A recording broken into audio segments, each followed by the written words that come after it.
that program is now destroyed. And the answer is we felt very strongly that the Iranians were stonewalling us. Seriously, they were trying to draw this process out as long as possible so that they could rebuild their nuclear weapons program without the threat of American action. And our hope, Kristen, as the president said, this is, I think, this is the messaging confusion that right now is I think it's a missing piece for a lot of people's understanding of this conflict, is that they thought that there was ever a potential that you could negotiate with these people in the first place.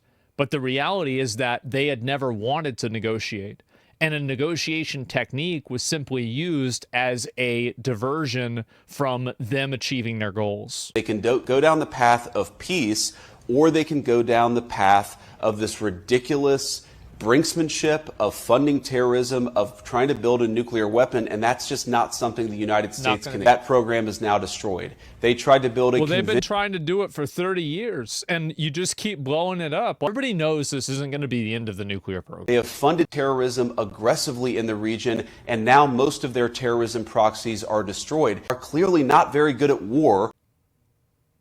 The scariest is if they had succeeded, it would have triggered a nuclear arms race in the Middle East. Well, that's another component, too. This is like a second and a third order effect, is that if Iran had developed nuclear weapons in the Middle East, then you would have had Qatar, UAE, probably maybe Syria, obviously Saudi Arabia. Even the Crown Prince said that Saudi Arabia would pursue nuclear weapons if Iran pursued nuclear weapons. And I don't blame him. I think he's right. He would have to do that.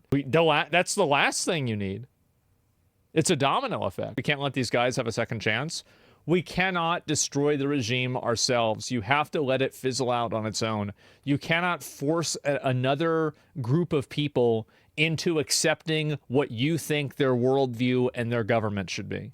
You have to let them come to that conclusion on their own.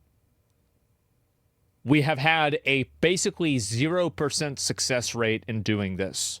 Let's stop doing it.